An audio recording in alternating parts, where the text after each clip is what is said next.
All right, welcome back. We are back again, me and Hugh, for another And video. this time we Um, get to talk shit. Lots and lots of shit. Obviously, Hugh is very passionate about this one, but yeah, we are going to be talking a lot of crap about parrot cichlids this time. Obviously, you might have seen my shorter video. If you haven't, I highly suggest going and watching that, and then coming back to this. Otherwise, buckle up, Buttercup, because parrots are not it. Yeah. Obviously, we both think parrot sucks. Um, and then obviously with coming with the fact that they suck is the fact that you guys shouldn't really be buying them at this point. Yeah. Yeah. Which, if you're like, why shouldn't I buy them? Go to my other video. I literally talk in depth on why you should buy them a little bit more. But you don't know what's in them all the time. They're inconsistent. They Um, cause major fertility issues if you do stuff like if you breed them, they will produce pretty much only sterile males. I mean, that right there is a pretty good reason to and not mess with them. yeah, yep, I would say that they bring in high coal rates. You might be shooting for a red Texas project, and you're like, I'm gonna have a ton of red Texas. In reality, if you have 500 fry, you might get five, maybe five babies that hit the standards that it Right. should be, And even which leaves you with four. yeah, Yeah, sorry, even if it's, making your own homemade parrots so that you know what's in it, like, don't get me wrong, if that's what you want to do, have fun with that. But at the end of the day, even the math on just getting a fertile male in F3, that's not bad. But getting that fertile male bred back to a synspelum and creating another fertile male in F4 that's short body and fader, like the statistical odds on that aren't that high when you only have 12.5% Vieja on average in the F3 male. Like, we're talking like maybe 1 in 8 males might have a chance for the Vieja genes to realign in a way that's fertile there. Like, for the F4, the 1 in 8th chance for the F4 males to which be fertile with the right one in genes that eight they have. like isn't terrible odds, but it's not great odds. That means if you want, It's also the size. The size is a big thing. The size and the fact that they yeah, have to fade. like, I mean, you're trying to hit short body, which is already not 100% of the batch. It's a small percentage of the batch, usually starting out, and you can increase it by breeding more short bodies together. But it's never like a 100% thing.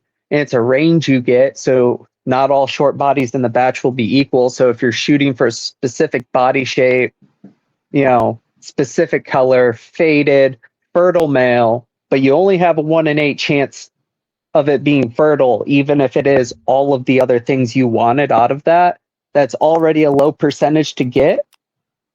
Like, that adds up. It's hard to hit the gold, the thing that you want. Like, yeah, it's possible, but the odds are low. So, like, I mean, you can do it, but I can't guarantee it'll work as easy as it worked in that example video. Mm-hmm. Like I got very, very lucky. But it's a fantastic base to show you why it's important to use Veha and why it's important for the alignment to Absolutely. come back. So Let's see. I'm just pulling up examples right now of all awesome. the paratypes. So Despite the I'm pulling up the despite the fact last that one I we can. strongly dislike parrot cichlids, there are several different styles of them, and many people absolutely love them. And from a Mm-hmm. right, There's a giant from marsupial a on breeder standpoint, they look like a nightmare because of all of the issues with the fertility and fade rates and all of that. But from a keeper standpoint, lots of people do actually enjoy them quite a bit and would love to be able to keep them. And there's definitely some crossover into some of the breeders who would actually like to be able to breed them, but can't really breed them because they can't get fertile males, so they can only outcross them. You know, Yep, only outcross the female, and they either take it to a Midas and then ruin the color, or they take it to yep. a Sin and then it doesn't So fade. the And because they don't know what's in it, when they take it to a Sin, it makes brown. So yep. realigning Sin genetics, So all garbage. we kind of want to talk about the different styles of parrots and talk about some directions that we see as viable routes to achieve similar styles without dealing with the significant amount of fertility issues that come from the parrot mix. And All right, I think I've almost we, got all of them pulled up. I've got yep, Red Mammon, which is obviously known for its cock. Ingot Parrot, which is very close to Mammon. King Kong Parrot, Blood Parrot, Crystal Parrot, Santa Parrot, and then I'm doing Tiger Parrot. And that should be the yeah, majority of them. that's They all fall. most of the relevant Subcategories. styles.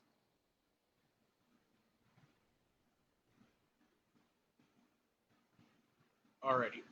So let's go ahead and hit off with the base, which I think the baseline is going to be the fact that Blood Yep. Parrot is going to be the most common you see. Biggest issue you're going to see is the deformity on the spine Yep. and the non-closing mouth. I would say most parrot people don't actually enjoy that kink in the head, but they do like the non-closing mouth. A lot of them, Yeah, are like, well, I mean, that doesn't have the mouth. there's definitely some market that wants the actual parrot-shaped head, which does include that strong indent. But for the most part, the main thing there is definitely the non-closing mouth. Which we have recently seen in a polar blue cutter eye Vahot Yeah. not get the closing mouth. So there I are mean, other routes that we will hit later that on mouth shape to get these traits. as an important distinction between a lot of these different styles, especially if they're just like red fader style, some form of short body. For the most part, it's just different levels of short body, like Mammon, King Kong Parrot, like or cock or yeah. mouth. The KKP has the right. mouth closing, where the Red Mammon has the mouth closing plus a flat cock or a hammer cock with a flat face. Ingot basically has the same thing. Some of them don't have closing mouths. Crystal Parrot is basically either a KKP or Blood Parrot with purling on it. Santa Parrot is usually a Blood Parrot or a KKP with a pied version of it. And then the Tiger is just a KKP or a Blood Parrot with barring on it.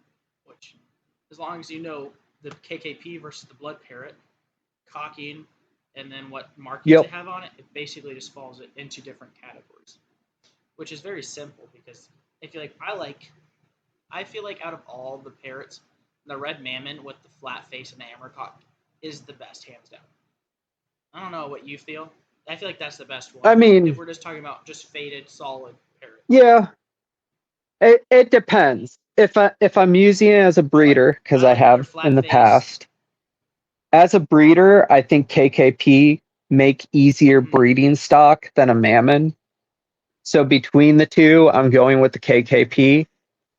I can't stand polar or not polar. Goddamn, Blood Parrot. Like once it gets to that point of the mouth not closing, I don't like that trait in my breeders.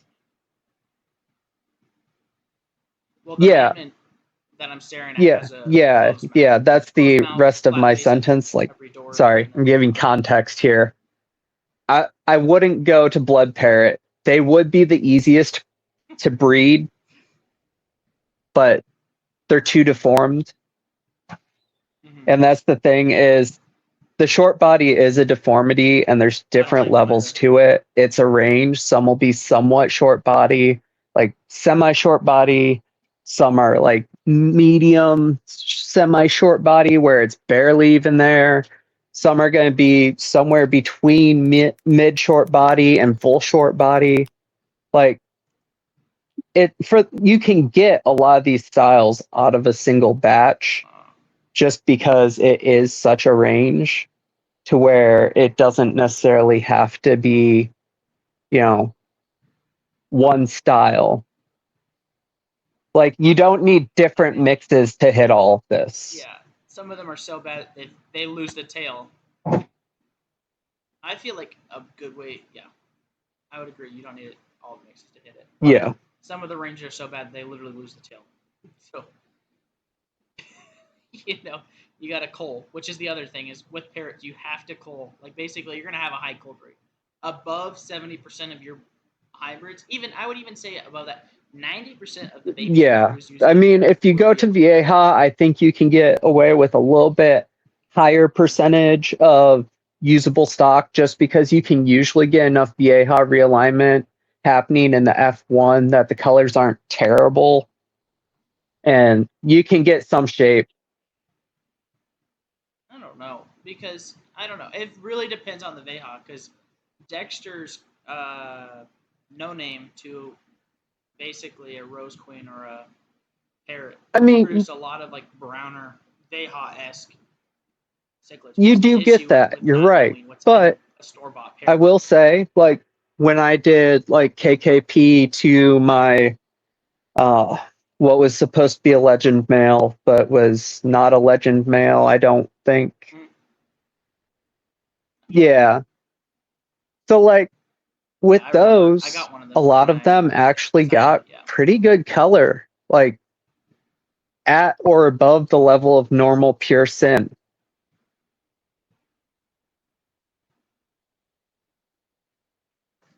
I mean, the one that you sent me was basically a two-tone. Nice yellow, nice red, but yeah, there is the chance. But I feel like I mean, she was an actual decent quality blood. She was KKP. She wasn't like super red, but she was, that really, really reddish orange. A nice. Which honestly, yeah. Mm-hmm. Honestly, I've a deep orange. Seen a few that are actually redder than her, but like a lot of times with parrots, it's so hard to tell what the color's going to be when you get them if you're buying them from overseas, just because of the lights being used and shit. Even in the U.S., there's still, good chance also, buying one in the U.S. Like that someone might be using a red light over it.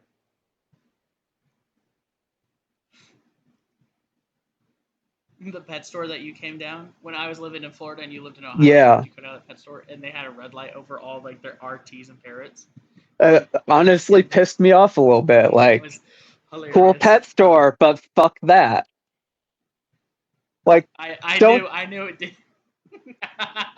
Like, I mean, and like it was stuff you don't want to even see under a red light. Like they had cutter eye under a red light. Like, this is doing nothing right for this fish. Everything just looks pink. Sale, It's bullshit. Anything for a sale. Which I think at this point everybody understands that we do not like Parrot. We think there's a lot of issues with them. And there's ways that we could fix it. Like, first, biggest thing that is going to be when we have Parrot cichlids is going to be a base. And it's going to be a short body. It has to be a short body. Which common thing between all the parrots I just showed you is a short body. So short body's not that hard to get. Honestly, it's not unique to this mix. I would agree. I'd agree. My F2 Rainbow Texas had an incompatibility and threw out a couple of short body fry. Now they weren't short body like parrots, but they did have a deformity on their spine that caused their back end to be a little bit more scrunched. Which, just for example, that's going to happen with a couple of other mixes that, it has a chance when you realign your stuff or when you do the F1s, there's a chance that you get short body. You just need to be proactive in removing it. Otherwise, more than likely, your other fry will pull it off, kill it off. That's a big probability. The other thing is that if you're going to recreate the line, you could start from scratch and try to find a short body in your own collection, or you could use polar blues or polar tiger parrots, which don't have any parrot in it. It's Yeah. just a sales name because I they mean, already have the shape. almost anything Right. with short body has a sales name thrown on it, like balloon mollies or balloon rams. It's the same thing. It's just a different market name that's used because it makes it sound more desirable than calling it short body, because short body sounds like a deformity, which is what it is. Short body. And then if you threw the other part of it, the fact that it's half Yep. convict, half sequoia, And it would be people short get body scared of. convict hybrid. Yep. So, I mean, And convict's not it's a just good sales marketing. name. Don't fall for it. It has nothing to do with what's in it. You can get short body in anything if you inbreed it. And obviously, you don't want to be chasing deformities a shit ton. Yeah. There can be issues with chasing deformities. But to a certain degree, that's how breeds are made. That's how we achieved all of the different styles we have of dogs. Apart from, there's a few species to start from, but we've turned that into dozens of breeds. You can do the same thing with fish by inbreeding and hybridization, just like they do with all other animals. And to a certain degree, that means certain deformities are considered desirable. I think it's a moral gray area, but I tend to dislike short body just on look alone. So it doesn't really hurt me that much to want to dislike them from a moral standpoint. But I'm not the type to take stands like that too much. It's something people want. The fish live good, healthy lives. If it was something where. The other thing is. Right. Yeah. As long as they Like, don't have if it had pop gut, no way. I'm sorry. It's going to die. It's going to have issues. Yeah. That thing's going to have a prolapsed anus by the time it's 6 months old. That is guaranteed that's going to happen. So, with using, parrots, you want to, and you're going to like, okay, I want to recreate parrot, but I don't want to have any of the issues that come along with it, right? Almost all of the issues that we stated. I mean, the AMP does help get the short body in that instance, but that and fader gene are the only things it really brings to the table. Like, it does help it, but those are the two things you want there. Yep. Yeah. And then all because everything's sterile. Back from the Veha, just to have it on top of fader, which we've already seen. Yeah, everything's infertile because of the issues. So if you're like, I want to make what am I saying? I want to make a parrot, but I don't want any AMP in it. You're gonna want to have a short body. Absolutely. So easiest way to do that right now in 2025 is to get a polar blue.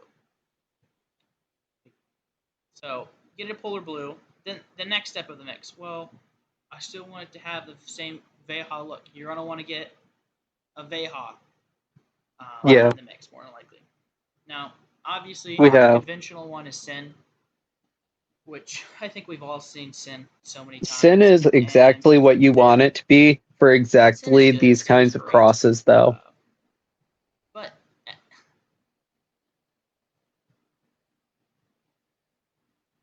exactly.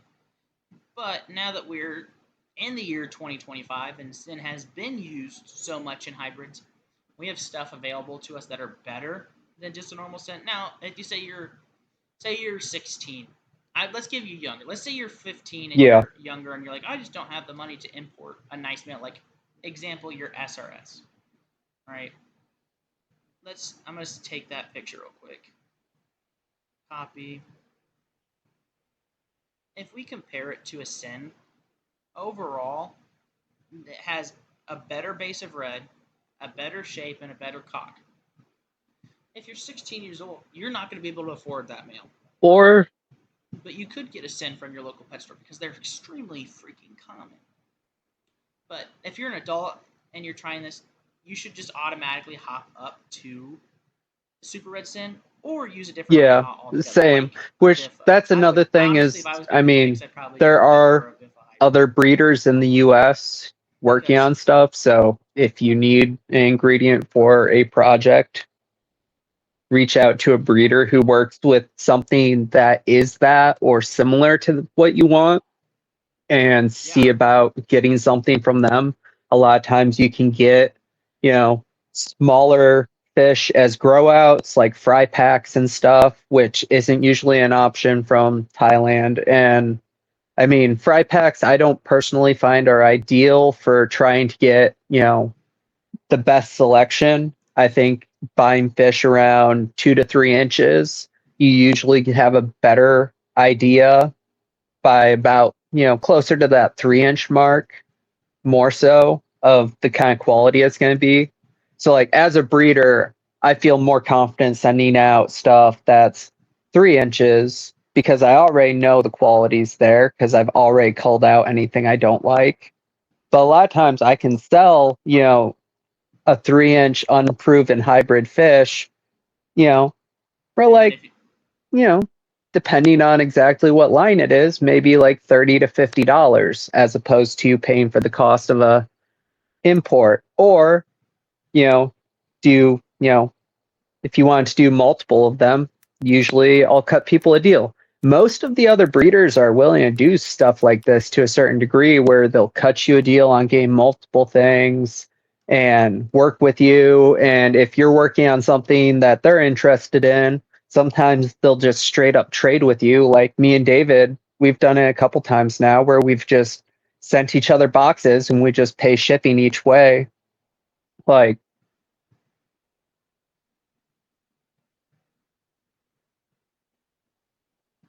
yeah, and if you seem like if you're very passionate about it as well, and you're younger, and you're like, I just don't have the money, but I want to get into this. Prove that you want to get into it, and if you find somebody, they'll usually help you out. I have given free fish that I could have probably sold for about $100, $200 to people that I feel like, hey, you're yeah, passionate. I of want to course. see you thrive in the community. I understand that money is an issue. Here's a couple fish that could help you out. Now, sometimes that comes to bite me in the butt, but at the same time, that also gives the opportunity for somebody like that to excel. Now, you just need to figure out how you want to go about it because there is options about it. And if you're going the cheapest route, Sin's probably the best. But if you're going, Biffa route, you might want to look into what's available for Biffa hybrids in the U.S. versus just trying to get like a Yeah. Biffa Sin or a Biffa Pure. But again, just communicating, see who's around your area, and figure out what's going on. Maybe a state away, maybe 2 states away. Yep. Reaching out, communicating, networking is going to always be beneficial in your favor as long as you're not a douchebag. If you're a dick, it's gonna come back to bite you hard in the community Yeah. because everybody will eventually get a name of who you are, um, and it's hard to break a name like that. So once you have your Veha picked out, so you're like, I got my parrot, I got my Veha. There's some other things you can pick out too for shapes. So you're And like, ooh, yeah, I like shapes. There Amatitlania. is the Crypto Heroes and the what is it? Amatilania. I can never print.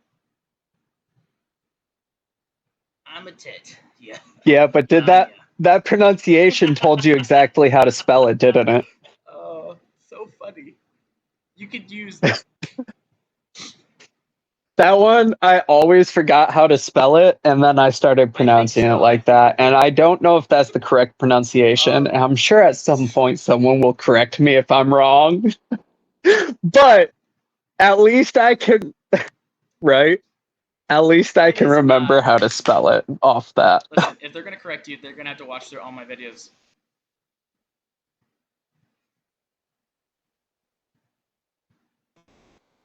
So I'm gonna hit Absolutely. That's on the one I'm most the excited to crypto talk heroes. about I'm gonna because hit of on their some of them being shapes. used in a homemade parrot mix because I, if you look at Crypto Heroes Cutter or Crypto Heroes Sahika, they have almost the best finish, the best flat face. I didn't even pick out an example that has a super flat face. This one just has a semi. They have a flat face, great fins, and then they've got a square body. So stacking on the square body with the polar blue and kind of working that out while Yes, it is. would be super Yeah, beneficial. And just happens I'm to super be excited about one of that. Hughes' projects. I don't have good photos of them yet, so Polar blue I and guess I'm Sahika. gonna post some of those up. Maybe send Jackson some videos to post as shorts over the course of next couple weeks or something.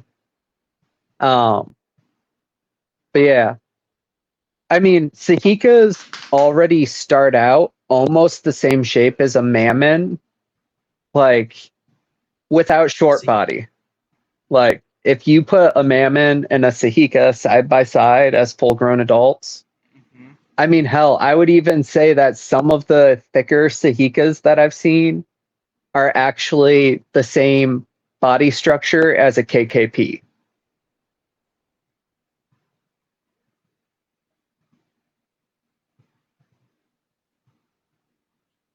I would agree. I mean, the thicker they get, Right.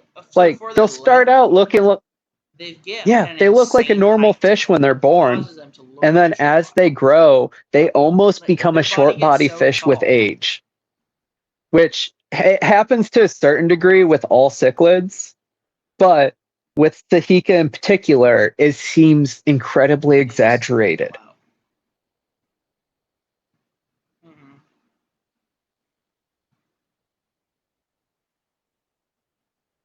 They're studs. I love Sahika. They're probably one of my like, not including Nanaludius. Yeah. I think Sahika's up there for like just my top favorite. I mean, Panamensits or Panamesini or whatever you want to call it. They are studs for their pearl structure, but they're lacking a decent shape and they're lacking decent color. And Sahika just have a stud. I think the thing with Sahika is it shows the way people want a nice hybrid to show. It might not be the polished, brightly colored hybrid yet, but structurally, it fits the bill, which I think is going to be very important when trying to work on something that is going to be parrot-esque and also potential.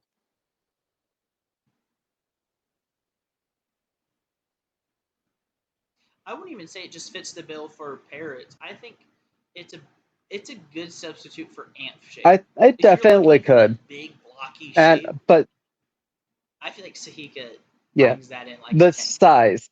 I think we're both trying to get to talking about the fact that it's like a miniature approach to doing it. So it could actually make your line smaller potentially, which if you're starting from polar blue, obviously it's not going to shrink from polar blue. But if you're starting from Vieja, it'll definitely, start moving things in that direction, seeing as Sahika's max around, 5 inches, I believe, for males?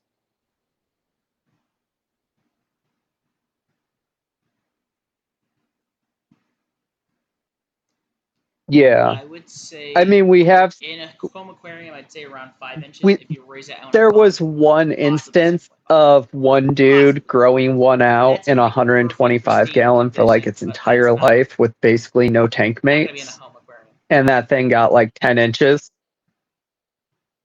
Like, with perfect water quality.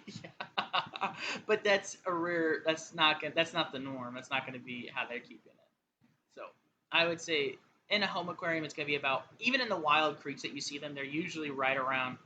I would say the males are usually 3 to 5 inches, and the females are usually 2 to 4 inches. Yeah. No, honestly, like, which makes a good way to prove out your grow out males. Like, that's kind of what one of the things I'm messing with right now.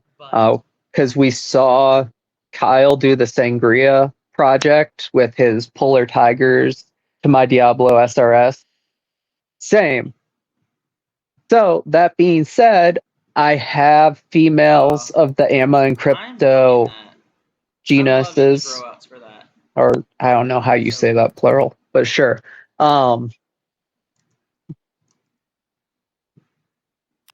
Anyways, point being, using some of my Crypto heroes. larger females for those mixes that I'm working with.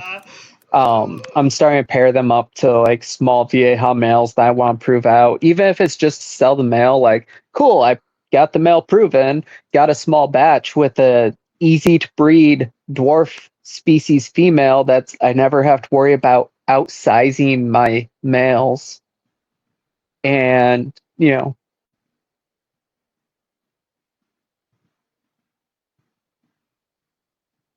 yeah, Or yeah, and then even if you're using a smaller male, say you breed it to something, you're like, I want to breed it back to the mom. The mom is right. small. I feel like that's kind of an issue with sometimes you breed something to a mom, and you're like, well, the mom's 6 inches now that the male's ready to breed. The male's now like 3 or 4 inches, so you now have to wait another couple months before he's even the same size as the mom, let alone bigger. Whereas Yeah, honestly, it's by the not time going to that male really matures, get he'll larger probably than males. be If you're the using same anything size as the bigger than a mom or zebra, slightly bigger than the her. male's going to get larger than the mom in a couple months. Like, honestly, it works out perfect. So, like, you can get like a cool little batch on the side of something cool to play with that you know is going to be worthwhile. And then I can, either use that male for other projects now that I know he's fertile or sell him as a spawn proven male. That way, my, people that I'm working with who want actual breeders can actually ensure they're getting what they need. Which, I mean, I haven't really had to worry too much about anything I've sent out having fertility issues aside from maybe the Tenchi, because those seem to be potentially struggling. Yeah, I'm really disappointed. We did really, That's such really, uncharted, really want to have fertile males uncharted there. And I'm not territory. saying there aren't fertile males there, because we haven't really. There's barely any males that have bred, and the one that has eats eggs constantly. Yeah, It might, yeah. yeah. Although it seems like some of There was the ones such that a were low like percentage of males, 100% though. female Like before, the 90% of vented the collections we female, get. acted female, female fin structure, end up being males, and we just misvented because they were too small or something, which is frustrating. Uh,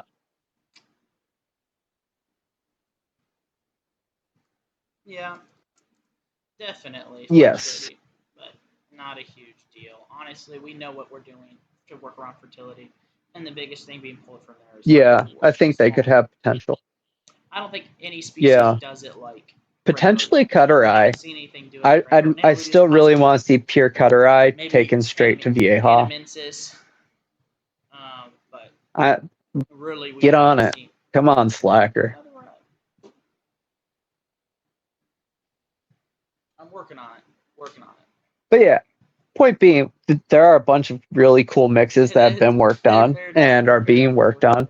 They If I almost was killed her going to the other day, so start a she's probably feeling project like great. this, like out of all the cool different things I could pull into it, I'd honestly probably start with some of the work already done for me. Like, I'm not saying just rip off other people's work, but if somebody has something that's already working towards my goal and it's Oh, stuff I was already 100%. planning on including, or better versions of stuff I was wanting to include, I would be willing to work from that over the pures to accelerate the process to getting a good line built.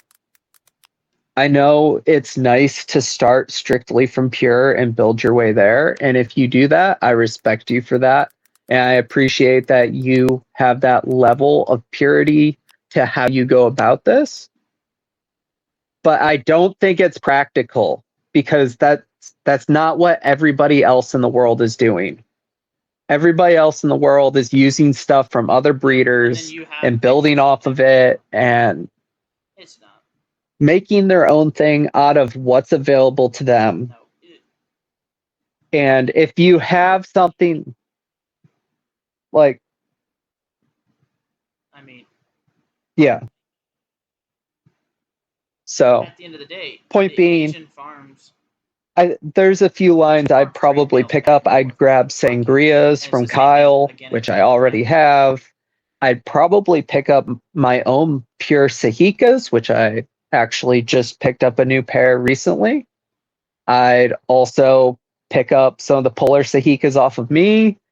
Probably gonna have some extras of those soon. I'm not 100% sure on that though. I might make people wait until F3. Um, but that being said, they are at maturity. They're already starting to try and pair off. Nope, they're all mine. So I'm probably gonna pull a pair and hit They're all F3 probably during August. So I would expect F3s to be ready around breeding season for next year. So that could be, yeah. I mean, depending on how long people take to grow them out, what Next temperatures they grow them January. out at, all of that.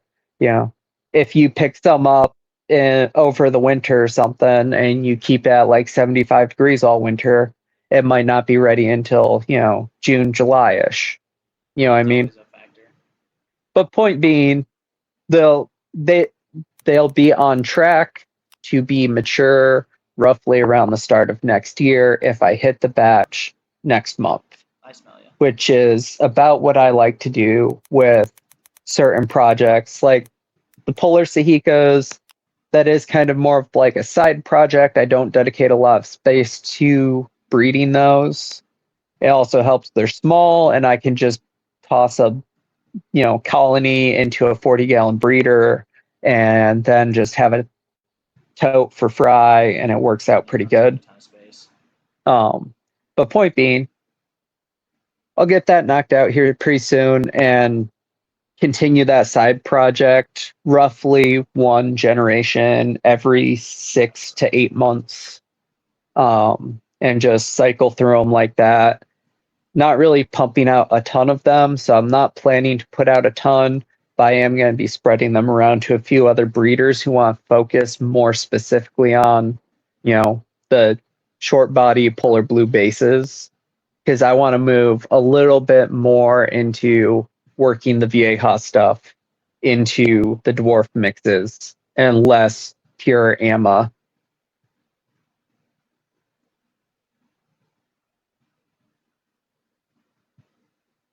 Yeah.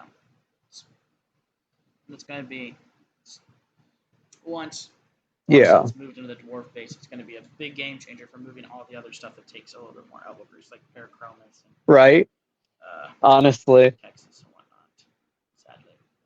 Or once you have the base done, then we can get into the freaky stuff like Cuban, but that has its own can of worms with males and female fertility. But I'm looking forward to it. The moment that we get dwarfs established and we can start to use Cuban to you gotta loop with it. make It's like making compas. Oh, I cannot wait. I love Cuban. There's just too many issues for us to use it right now in this space. Yeah. So after listen though, we have seen a good amount of people starting to get females that lay eggs at least. So at least now we know that, like, or at least for that genus, like Javier obviously has the nasty rainbow mix and his female lays eggs. That's a benefit. Really cool mix.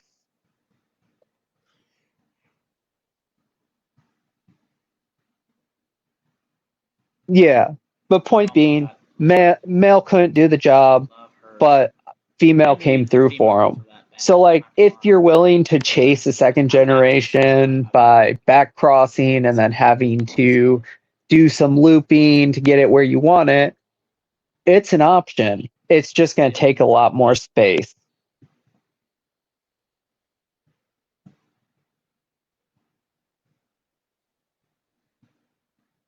I mean, that nasty F2 nasty rainbow back to Cuban. Yeah. 75% if it's fertile, it could be really dope. 7.5% adipose, 12.5% rainbow, possibly fertile, possibly black skin. Yeah. Like, That sounds. just a little loop like that, a couple of I'm gonna those take in it a back to row, rainbow for you know, you might get somewhere. 56.25 rainbow. Oh, oh, yeah. But It's.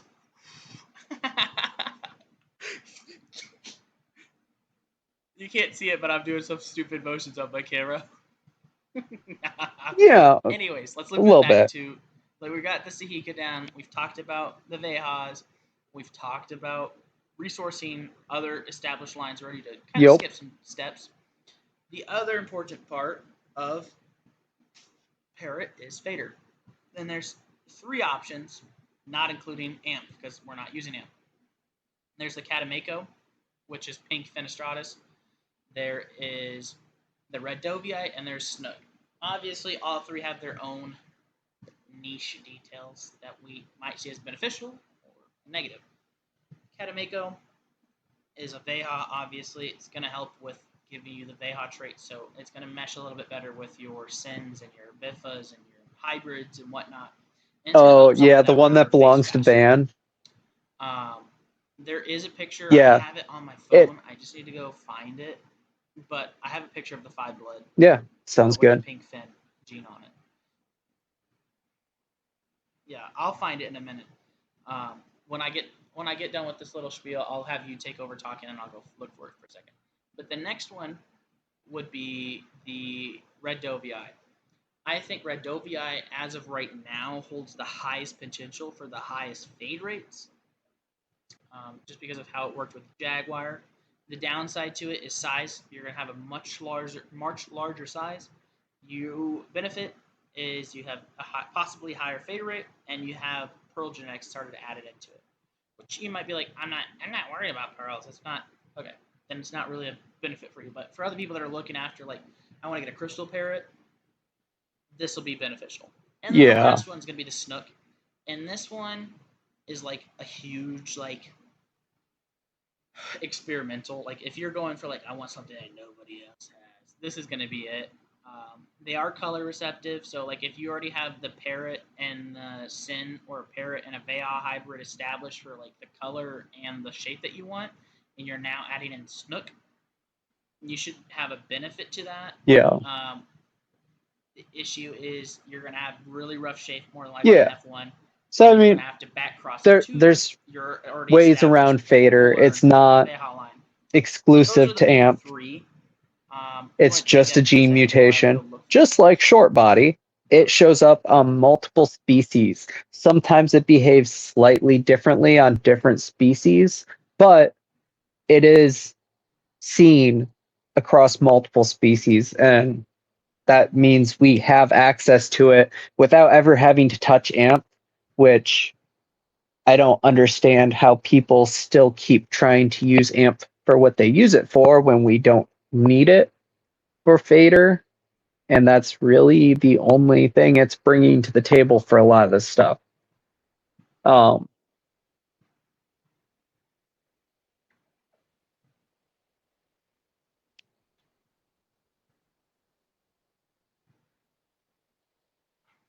Yep. So I'm gonna take over real quick. The I mean, Catamako, out of the three there's pictures I picked out right here, three things Catamako to looks the consider coolest. It here has with a that, little bit of though. red on its head, but it has a mainly One, white body, which is I'll just Fenestratus write it off have right away because really like a lot slow of the Catamakos development. and the pink fins just Like, aren't. I know, but I'm just saying, it's really, it takes a minute. So sometimes the colors aren't great, I and consider that the sometimes thumbnail. it's hard to Consider tell the if the full colors thumbnail aren't with the crop. great because you selected wrong or because it still needs more time to develop. Which means sometimes you get stuck with a big fish that doesn't have much color because you selected wrong. Second thing, a lot of pink fens are crossed to Yeah, marble I saw it. fens. This one's It's a pretty common thing. Um, in instance, yeah, yeah. That's yeah, but sometimes that can reduce color as well on top of the fade. do not like that. That's And why the then example photo I used is a Catamako to make sure that third there was one, no marble I don't even remember what that point was going to be. apparently. But moving on. Moving on. There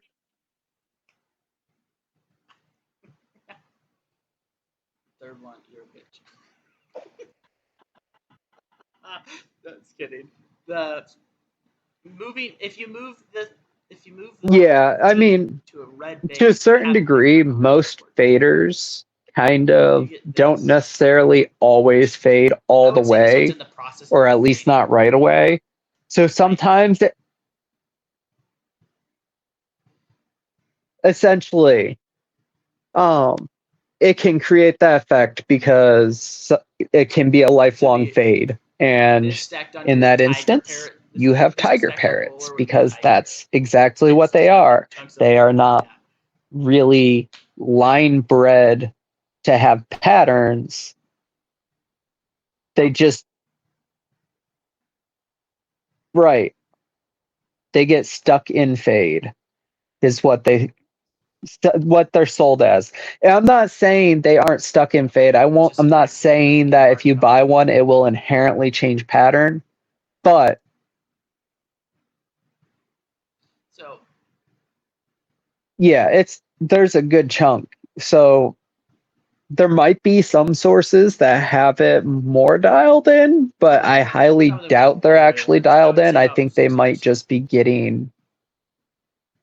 a getting lucky more often, honestly. Um, but yeah, you can get that with this form of fader just as easily, possibly more easily, because I feel like Fens, at least I would from agree. what I've seen, the fading is a slower process, just a little bit.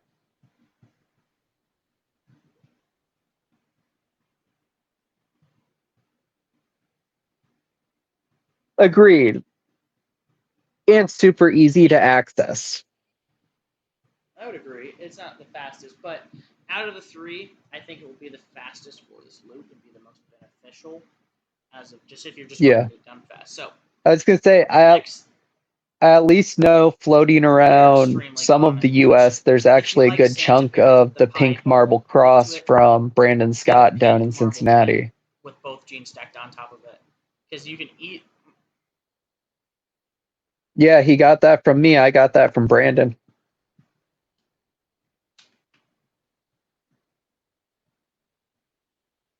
I'm pretty sure Ethan has a large female pink marble for sale. Yeah. Yeah, so that's available on Morph Market. The other thing about parrots is the crystal parrots. So crystal parrots, the biggest thing on them is just gonna be the pearl genetics on a shape, on the parrot shape. I think the major ones they're gonna hit is gonna be Hericthys carpentis, Parachromis jaguar, and Parachromis freddy, and Cynogatus. In that order, greatest to least, Agreed. from top benefit to least benefit. Carpentis genes should mesh the easiest with the Beja shapes, maybe giving you a little bit of a Shape, height, but it's not size, going to give you and any fades. bald Actually, going to be face. beneficial. Parachromis Jaguar is going to have probably the highest amount of purling, but the most drawbacks from the shape being disrupted, and it's going to take at least Yeah. 3 generations to fix that because F1 is heavy parachromis looking, F2 is usually thick parachromis looking, and F3 is probably still going to have a little bit of parachromis look, but might start being washed out. And then Freddy and Cynogatus. Yes. Cynogatus is the Carpentis weaker sibling. If you Yeah. wanted small dot purling, That's fair. that's the one to use. It's just going to take a little bit more extra elbow grease. And Freddy's a little bit of an oddball, but should technically work similar to a Jaguar. But lower than a Jag because it still needs a lot more testing done. So, with all of that information from Polar Blue for shape, Veha for color, Sahika for possibly some shape, Veha for some other shapes, Katamako for the fader, and then we've got Pericthys carpentis for the pearls. Let's go ahead and give you 2 lines that you could do at home. One for a fader parrot, and then one for a crystal parrot.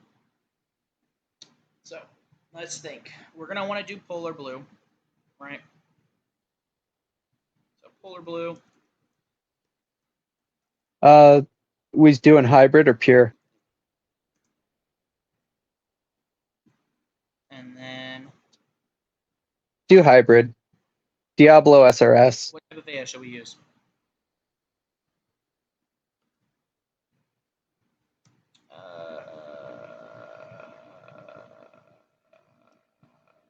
Whatever.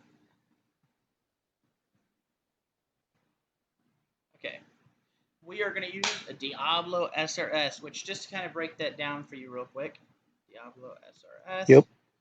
Let's give you a quick genetic breakdown. That is a super red sen to Yep.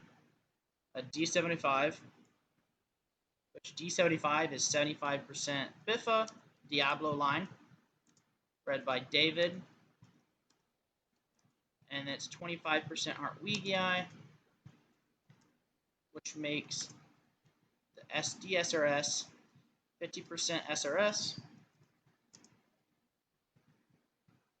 37.5% Diablo Biffa, and 12.5% Heart for anybody that's kind of curious of what the mix is on that. I'm just going to treat it as one full piece to the puzzle, so I don't have to break it down into 3 separate parts every time. But I figured I'd go ahead and give you guys that breakdown because it's all about knowing what's in the mix, right? So we now have 100% on that, 100% on this.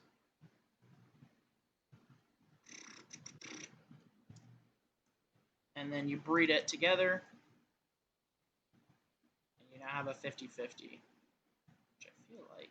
If you share the Excel sheet with me, can I view it on my phone live while you edit? Can I make this into a better format? Let's see. Oh, Nah. fuck. Okay, F1. Yeah. Yeah. Do you want everybody to see your email? I would. We'll just, try that next time. So F1 yeah, is now I would 50-50. Great. Do we want to go for a back cross actually one, or do we want to the Diablo SRS SRS to hit realignment on that while taking the fader gene with it? By the way.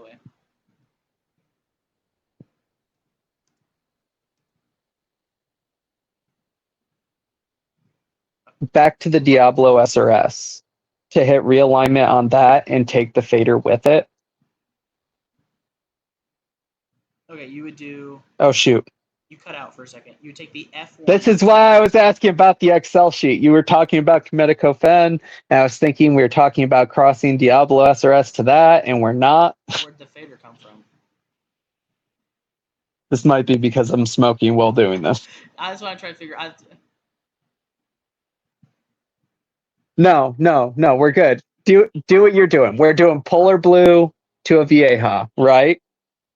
Yes. Do that. Okay. Hit F2. You want to set up a fader. Hit F2 off of siblings. Polar Blue. No. Okay.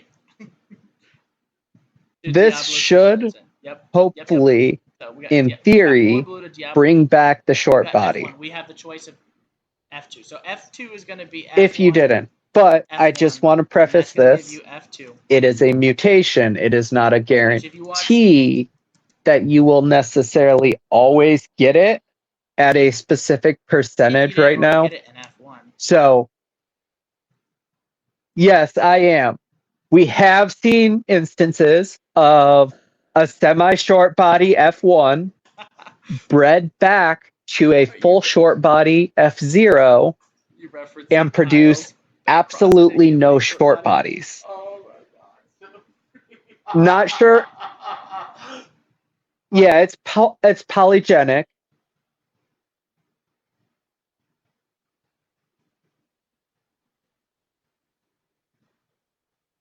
Yeah, which probably means it's what's a polygenic morph, which means there's multiple. Just breaking that down for anybody that doesn't know what that means, it basically means there's multiple genes on multiple alleles that need to match up for a certain look.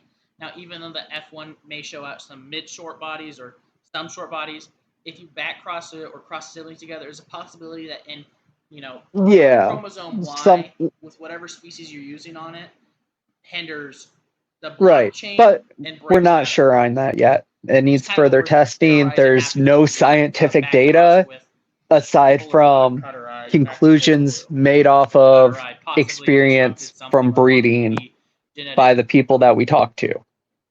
So, obviously, don't No. freak out and be like, oh no, I can't hit short body because if I breed it to cutter eye, it's gonna kill it. Not saying that. I mean, F1 had like the semi short body, not full short body, but still pretty decent structure. Yeah. So Yeah, F1 had short body, so yeah. hey. So we know there's room there for it to actually get the short body. And when It F1 was might have just crossed been to some weird fluke Firemouth, they with got short body, two or super spawns short now body. from different And when it was breeders crossed to of not Beta, they getting also short got short body body. that way. But we also saw with Sahika that we did get it, so it could be something caused by the cutter eye that you're getting off of still having that there, but I don't think that quite. I don't know. There's something up with Yeah. it there. We're gonna sort it out some way. But point being, you're probably right. Right. That's fair. Yeah. That is fair. There's But definitely um it's yeah, definitely weird. so I would go for the inbreeding At least it's gen fertile. there because you're taking At two least you don't very have to worry different about things, and that. even though one You can is look short back and try body to and figure out how to get one it back. throws semi short body, it doesn't inherently mean you're going to get the short body in that generation. You'll definitely probably get semi short body because we've seen a lot of semi short body in F1, like every single batch. Um,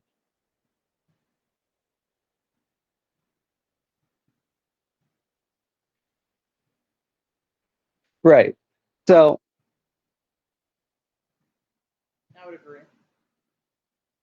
yep. To select the trait. It's not going to be just given to you. So now we have F2 short body that's 50-50, that's realigned with Diablo Super Red Sin and Polar Blue. We're going to probably add a fader at this point, Which with the fader being a Katamako. So we're going to do it's F2. not a bad thing if you want And you it. could I don't like obviously it. add in But if I was doing Katamaka, a line like this where Kingspin, I'm Marble. That's breeding going to be the parrot throw now. styles, it If would you could kind of be constantly nice use that by the Marble time I get as it polished down to parent, looking like a like really nice parent and the parrot mix, that style, would be half really of freaking my cool. So that's outcomes something you are want. If I Santa want to have style and half are select normal Marble, style. Like, that's not a bad outcome for me. I don't like Marble. And I mean, even then, you could try and stack that with some form of crystal. Well, we'll wait for that when we get further into the breeding tree, I guess.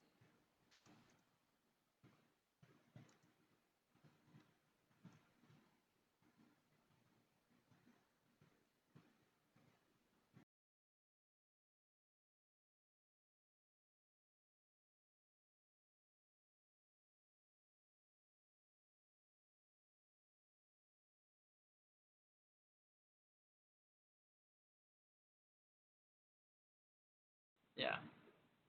I'm not gonna lie, I might have a third parrot to add on depending on what time we get done with this, but we'll come back to it. So we just took our F2 short body polar blue Diablo Super Red Sin to an to a Katamako. So now that gives us 50% Katamako, 25% polar blue, 25% Diablo Super Red Sin, and that's our F3. More than likely, we're gonna want to take our F3 back to our F2 to re-increase our red genetics, to re-increase our short body, and to lower down the finished Yep, product genetics absolutely. for the fader, right? So F2 x F3, and that is going to give us 37.5% polar blue, 37.5% Diablo Super Red Sin, and 25% Katamako. Which then, at this point, honestly, all you have to really worry about, if you're F4 at this point, that's 37, 37, 25, is short body red and faded. Yeah, You've accomplished honestly. exactly what you wanted to. At this point, the only additives that you could do Is you're like, I want more of a round trip. Take it to a black belt, and then back cross that to the F4. Or you're like, I want it to be a little bit shorter and taller. Take it to Speaka, and then back cross to F4. Or take it to another Veha for redder skin and take it back to F4. So basically, whatever you're going to do is you're going to take whatever you want to F4, and you're going to have it cross to an enhanced species, or an enhancement species, Right. whatever you want to. I mean, you could take it to a cutter eye and try and use some of the cutter eye barring to mimic the tiger parrot pattern, but in an unfaded way. You could also replace the fader gene with the Lewistic gene that's found in convict. It's also on polar blues. I was gonna, yeah. Oh, the Yeah. pink. No, yeah. I was thinking of Xanthic. Yeah, so I'll just do a quick run through of how you would do pink parrot, basically, with some added Veha for the parrot visual. But basically, just to quickly run over what our fader line would be, it would be Polar Blue to Diablo Super Red Sin, that's F1, 50-50. You cross F1 to F1, that's F2, still 50-50. F2 to a fader, that's F3. F3 back to F2, that's F4. Now you have 37, 37, 25, and F4 is basically your completed project. You could do F4 to F4 for F5, or you do F4 back cross to something, or out cross to something, and then back cross that new F5 back to your F4. It's however you want to take it, and this is just a template for you to use. You could use literally any sin or any Veha that you want. I would highly suggest to have red skin if you're starting off with straight. If you're like, I'm going to do polar blue straight to Katamako, you're going to want to add some red skin in there. But it wouldn't be bad as a setup. Like, so, you could just do polar blue to the pink fin if you have both, and just focus on getting the short body and fader combined. Because you can always take that base and breed it in something else and move the short body and fader away from that, you know? And there's benefits to that as well, because, like, if you were to have, you know, your F2 short body fader, instead of saying F2 Diablo Super Red Polar Blue, you have your F2 Katamako Polar Blue. You have that base constantly there for fader, so when you're out crossing and back crossing, you're actually strengthening your fader genetics. But it just turns out how you want. So Pink Parrot Project, you're going to want to use a pink or a platinum polar blue. It is the exact same gene. It is leucistic. It basically takes out all colors, sometimes leaving yellow, sometimes leaving a little bit of red from very specific layer of scale. So you're going to want to do pink polar. I'm just going to basically speed run this real quick. So pink polar, we're going to take it to Diablo Super Red Sen again. This is going to give you F1, which is 50-50 of both species, and it's 100% heterozygous, which I will go deeper into what heterozygous means later. It basically means that it carries one copy of the pink. Pinks have two copies, het means it carries one. So now you have F1, that is het. You then do F1 to F1 for the realignment. That gives you F2, which is still 50-50. But you now have a 25% chance for pinks. And then you have, in the clutch, you have 50 that are het and 25 that are normal. I got to retype that out. 50% that are het, 25% that are normal. The issue is, out of that 75%, the 25% normal and the 50% het, they look the same. So you can't tell them apart. So you call your normals 66% het, because 2 out of 3 of them are going to be heterozygous. But you're more so worried about the pink. So now that you have your pink, you have a couple choices. One, take it into more Veha, and then if you take it into Veha, which is what I would do, I'd take my F2 pink back to DSRS. That's going to give you F3, that is now 75% DSRS, 25% polar blue, 100% het because you used a pink. And then, honestly, I'd probably take my F2 back to F3 for the short body stuff to realign. Yeah. And what's that? 75, 50 is 62.5? 62.5, I think. So it's going to be 62.5% DSRS and 37.5% polar, and that's going to give you the exact same percentage outcomes as, no, it's going to give you a different percentage outcome because you're doing pink back to a head. So 50% visual, 25% head, 25% normal. Well, I'm writing down het and pink for him. So that's going to give you 50% pinks. And actually, it's going to give you 50%. It's going to give you 50% pinks, 50%. Yeah, you're right. You're right. 100% het because one parent is pink.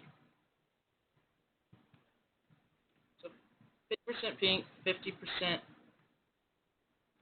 normal, 100% het. Or 50% het. I'll just write that. That's what I'm going by. That's what you get in your F4. And that's a simple, solid pink parrot with Bayard genetics. Now, the next one we can go, actually, let me do one thing. I'm going to color code these so people can see them. This one is going to be a dark, nope, that looks terrible. Not even line, it's just going to be gray. I love Is it because it's not an overstimulating color? And I'm just going to do a quick border outline. Boom. Shut your pie hole. Okay. I'm going to categorize them real quick just so people have them here. So if they're like, I want to see this specifically, and they feel like they're getting overstimulated by all of the blocks, here they are. Okie dokie. Crystal parrot. Now we're going to do... I mean, whoa there. I just want to smoke some weed. I mean, you do you, man. Perictus, Parachromis, things with pearls beget pearls. Yeha is pearl receptive. Your parrot base is going to be able to receive pearls.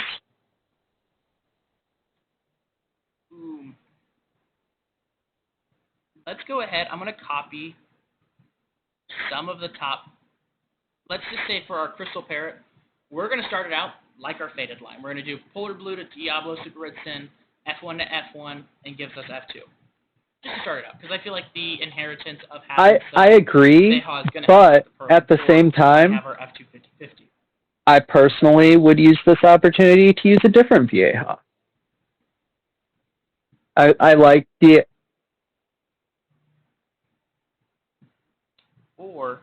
Or honestly, this could be a good opportunity to try Sahika. No. The Bradori would be a Bradori polar blue mix. Like, hear me out. When you breed the polar blues, the blue, like, it's either there or it's not, based on the individual fish. Like, it's not like a range of, like, all right, this one's super blue, this one's a little less blue, a little less blue, a little less blue. All right, this one's gray, this one's tan, whatever. No, there's a little bit of range, but it's mostly a chunk of the fry are blue, a chunk of the fry aren't. Like in the F2s, off the back cross that I did, I got that.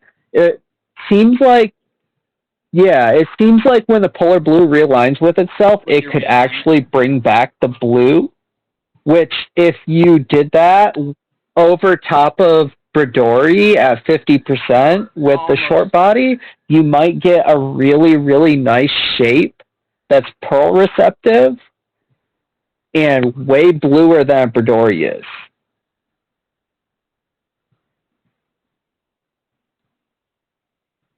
I just copied a picture of a Bradori so people could see it. I'm now going to hop on the website, actually, so they can see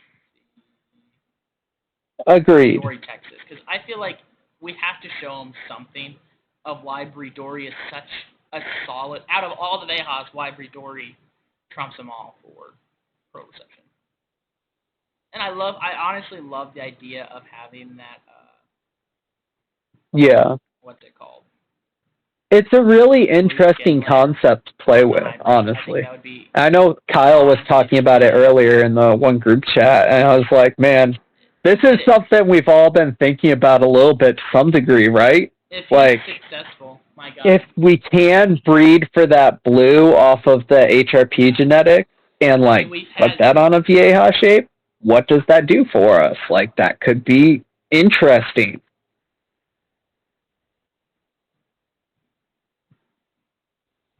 I mean, what happens if we get the blue base color, so the entire thing looks blue, with the Vieja shape, and then stack it on Right? top of a Could be legendary absolutely nuts. or insane pearl, blue on blue.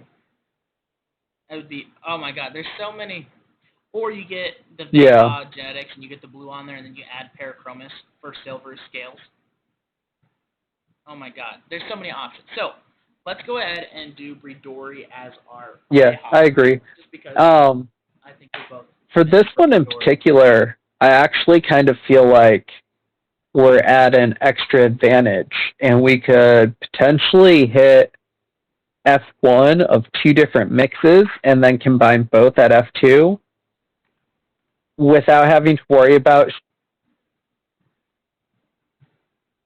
Okay, F1. I know, I'm a pain in the ass. I'm saying, I'm saying there's a thing What called do you think? SRT and they come in short body, like the Majin Buu line. Like, Okay, so you're saying there's two I'm just different saying if strategies we're that we could already go adding between both of Herictus or them.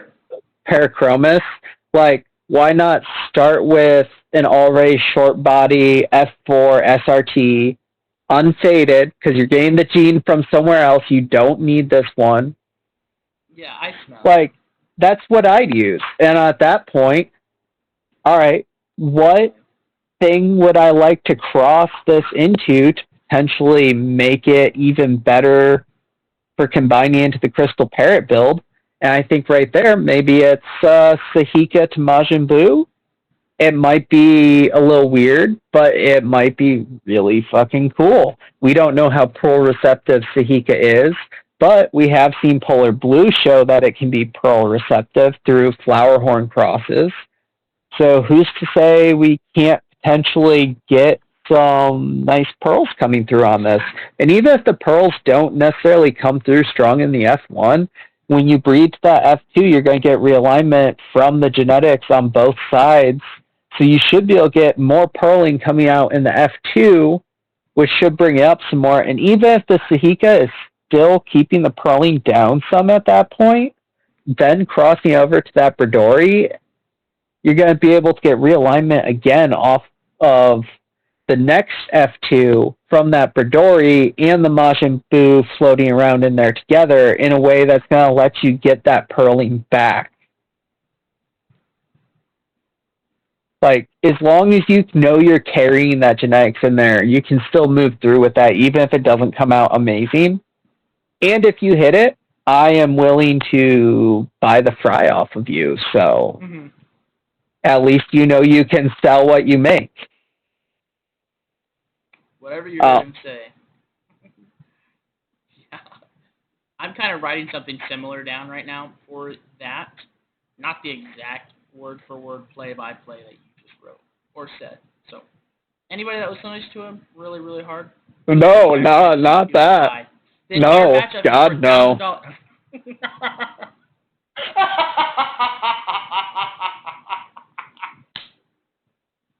Just kidding.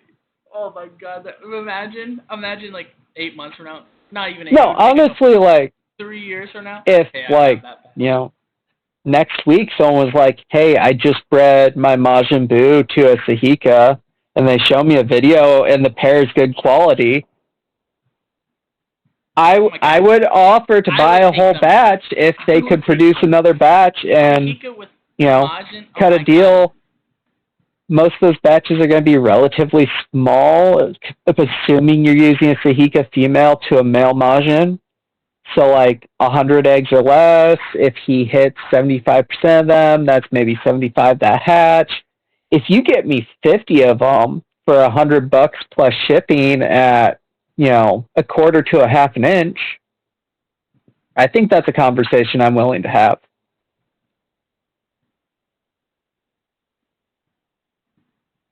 I mean, I'd take some of them. Are you kidding me? Are you kidding me? Sahika to a short body Super Red Texas. Right. First rounds. Heck yeah. Which I do believe we have someone in one of our group chats now that's talking about doing something similar, and I hope they follow through and learn how to ship and ship fry to all of us. She could. But yeah, that. I agree. 12, 25, 37.5, 18.5. Oh, I gotcha. You're good. I'm doing some math in my head. And by in my head, I mean out loud. Okay, so here's what I wrote for the crystal polar line. Polar blue to Bradori. F1 to F1 for the chance of getting the F2 skin, plus just realignment of both traits, getting the better shapes, getting the better colors, getting the better everything for F2, right? F2 to short body super red Texas for F3 gives us 50, 25, 25. I was thinking about doing F3 to outcross. We're going to do F2 to F3. It gives us 37.5% polar blue, 37.5% for Dory, 25% super red Texas for F4. F4 to Sahika gives us 50% Sahika, 18.25% cutter polar blue, 18.25% Bridori, and 12.5% super red Texas. That gives us F5. F5 to F4 gives us 25% Sahika, 27% Bridori, 27% polar blue, and about 18% super red Texas. And that would be F6. And then once you have your F6, you could do F6, X, F6 to just basically establish the line. I think so. I think it might get a little bit lower on purling, and you're going to get more of that Vieja purling coming in, less of the Rictusy purling, but I think that'll probably be a good thing for trying to get closer to Crystal Parrots. Flower Horn and Super Red Texas combined into that Parrot base. I mean, you're not going to have exact RTH purling, but you're going to have some combination of Herictus and Vieja purling going on that will be at least pleasing on a similar level to what Crystal Parrots have now, with potential for maybe more pearl coverage from the combination of the Herictus and Bradori in there.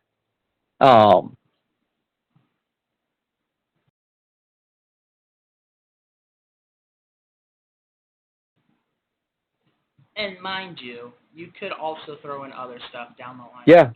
I don't like this purling. I want white pearls. Add Jaguar. Trust. Add Jaguar and do the elbow grease. It's going to take about 3 generations to get you back to where you were at.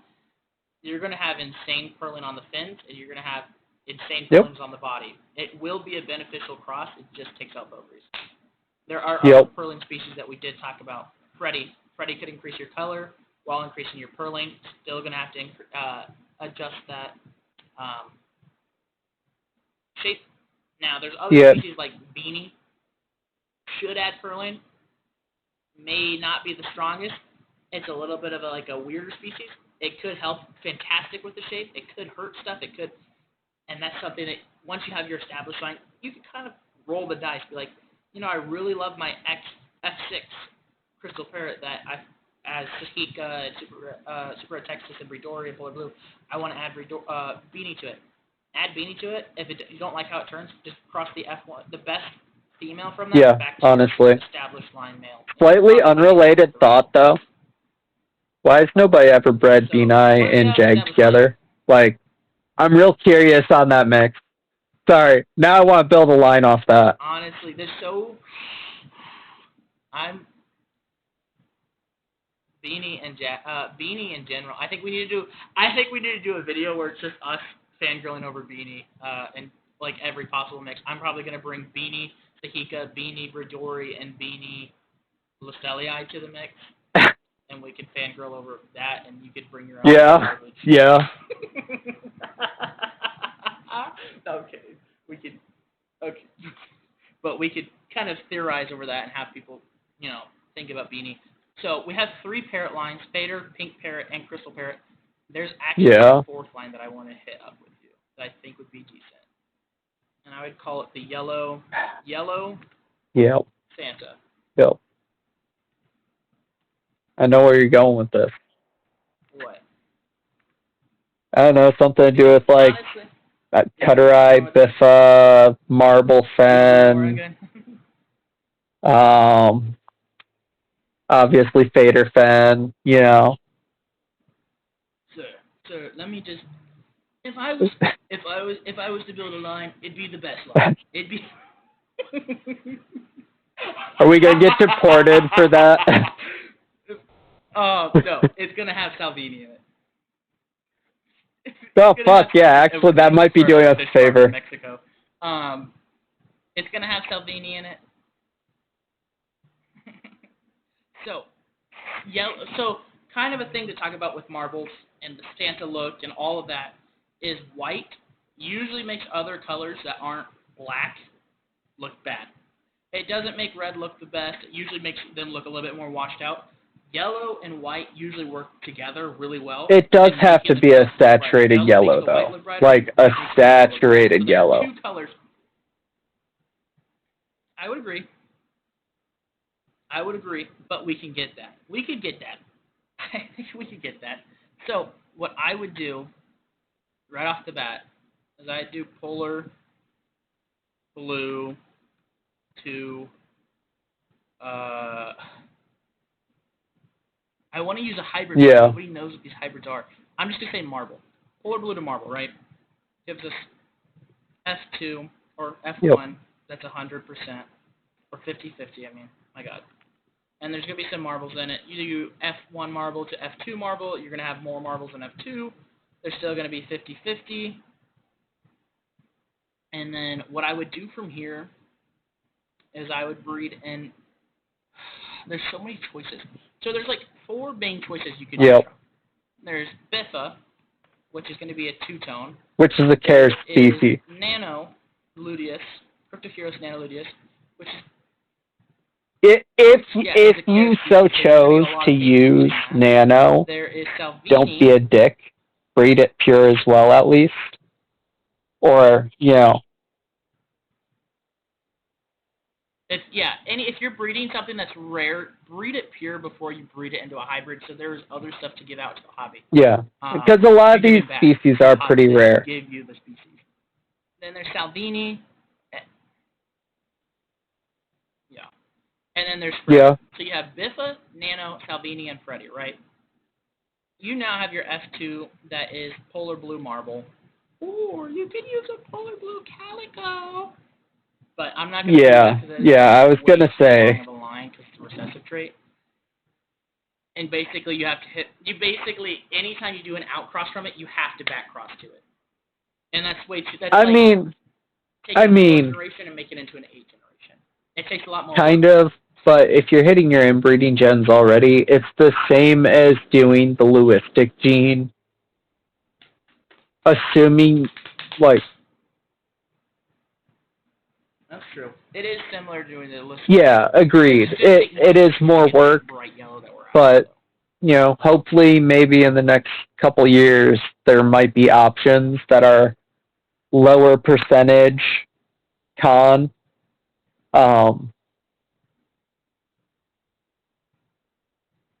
Yeah, that's true.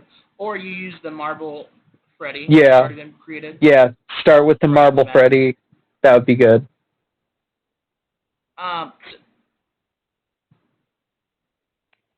So what I'm going to say, we have the F2 marbled polar parrot. I'm going to say we're going to take it to Salvini. I think Salvini. F2 X Sal, and this is going to give us 50, 50, or 50, 25, 25. The issue with this is Sal has such a dominant face, you have to backcross it. So it's going to be F2 X F3.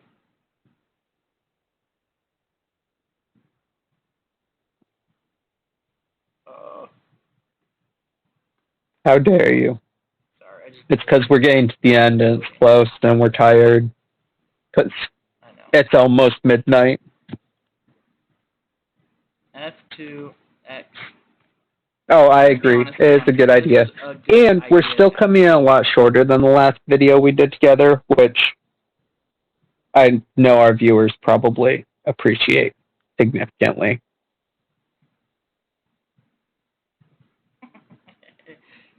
All right, so our F4 is 37.5% marble, 37.5% polar blue, and 25% Salvini. Now there's two choices. You could do F4 to F4 for F5 to increase that Sal yellow. I would probably risk it for the biscuit and take it to Freddy at this point and do F4 X spread, and that gives us.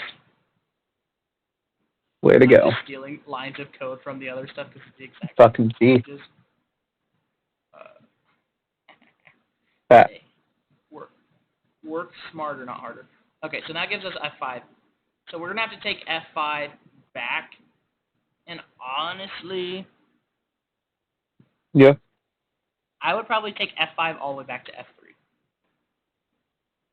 The reason because you have a higher you have a higher percentage of Salvini at F3 than you do in F4.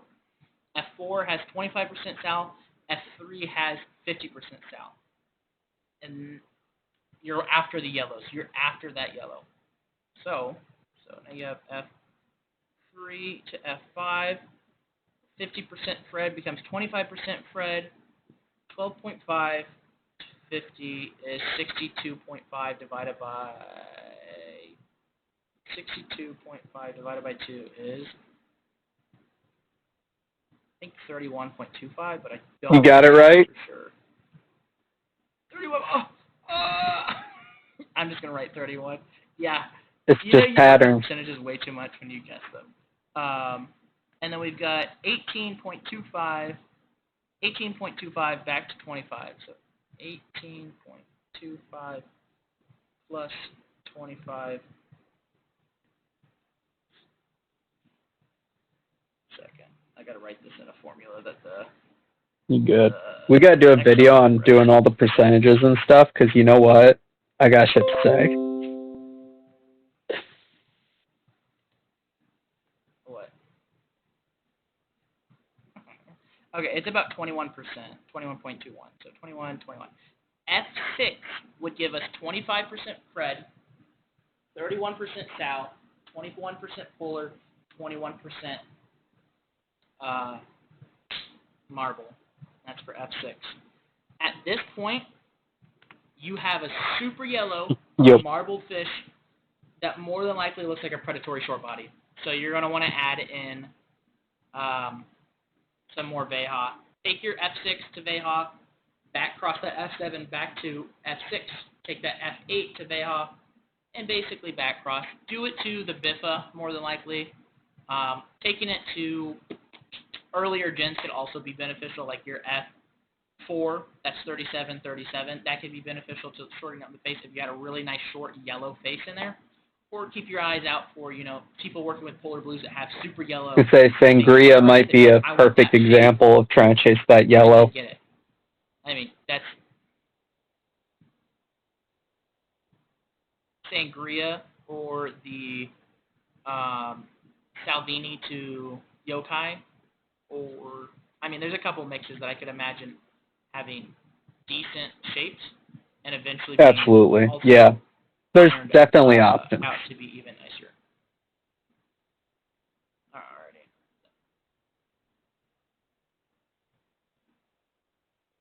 And we've got, there is 4 parrot lines that you can make without having to use a single touch of ant. And within all of it, you honestly shouldn't have really any fertility issues. Now, I'm not going to guarantee it because it is hybrid. Some of it is a little bit, the Salvini needs to be a little bit more used, but everything else should be pretty, about 90% you don't have... the SRT line being used is going to be very, like, if you're not using a POM SRT, I'm not guaranteeing you crap. If you spent cheap money to get a cheap fader from somebody else, I ain't guaranteeing you crap. I ain't guaranteeing you crap, because the reason that me and Hew are such a big stickler on SRTs is the POM line, that the POM and the odd line have such a high percentage of Veha in them at this point that they don't have issues when you cross with the Veha stuff. So, something to keep in mind if you're like, I already have a Silver in Texas. You have a cold. But yeah, I mean, short body is literally the one thing that makes parrots parrots. Essentially, you can get it almost anywhere. If you have it already on something, just use it from that. Make the parrot you want. You don't have to copy a Thai style. You could just, you know, hey, I like this species. I'd love to see a parrot form of it. Like, cool. Grab your polar blue or your Majin Buu or whatever short body you have and move the short body over. You can do that. It's not that hard. You just got to make sure that as you move it, you're not losing it by constantly only outcrossing. Because it is inbreeding based, you will need to do some inbreeding, but a little bit is okay. Just don't go crazy with the inbreeding and you'll be fine. And use it. It's a gene you can move. You, usually the issues with inbreeding, yeah.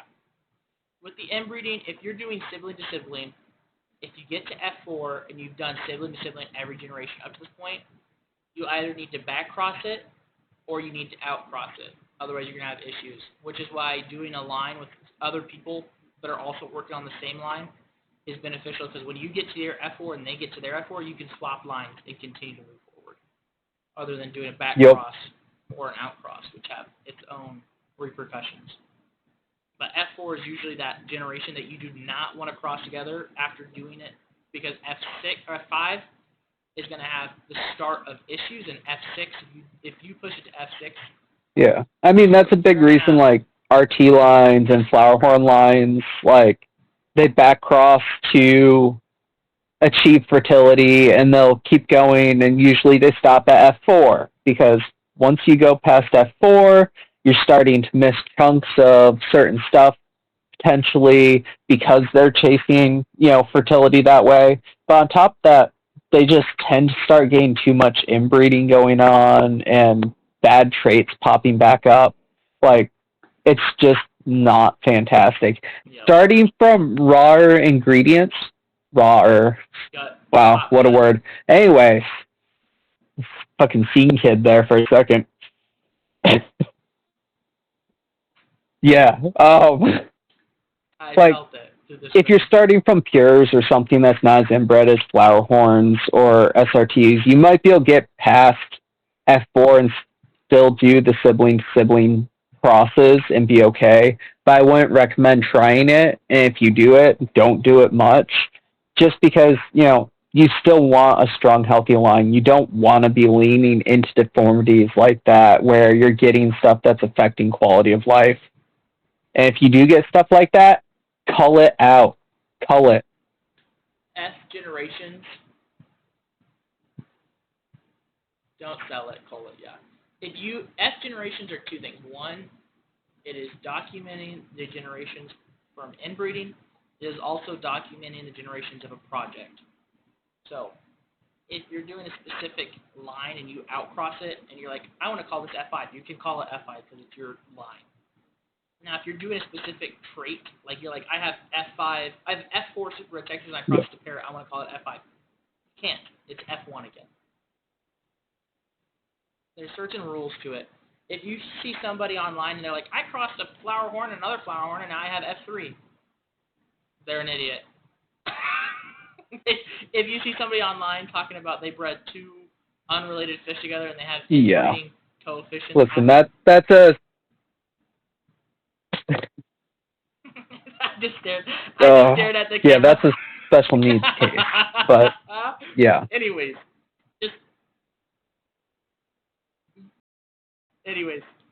don't inbreed too much. It is important with establishing lines. It is literally the basis of establishing a line is going to be the inbreeding and solidifying the look and lowering the outcome of random looks. I don't even know what the technical. Sorry, my brain just blanked for a moment there. Repeat what you said.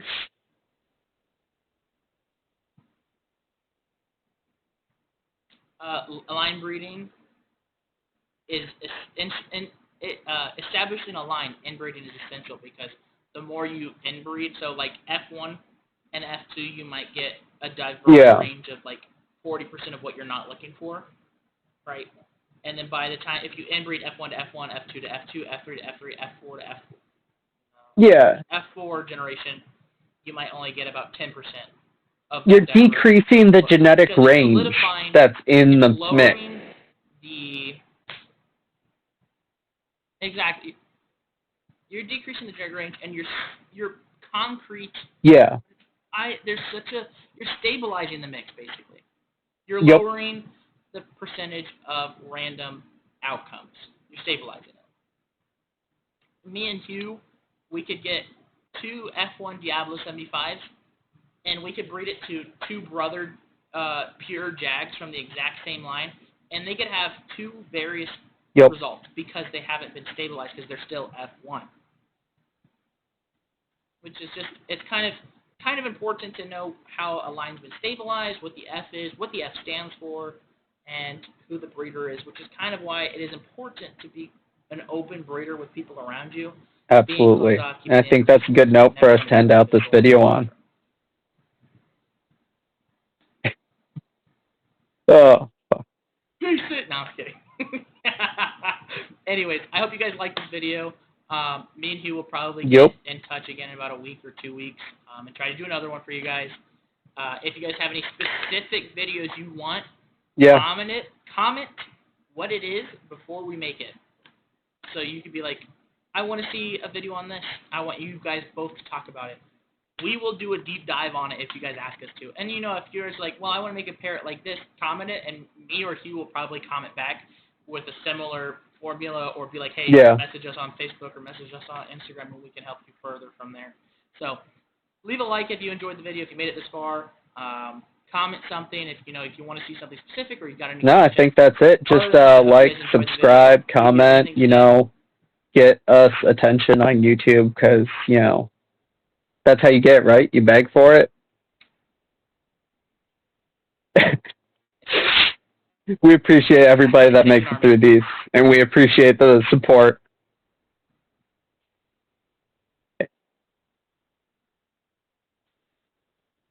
All right. I hope you guys have a great night. Take it easy.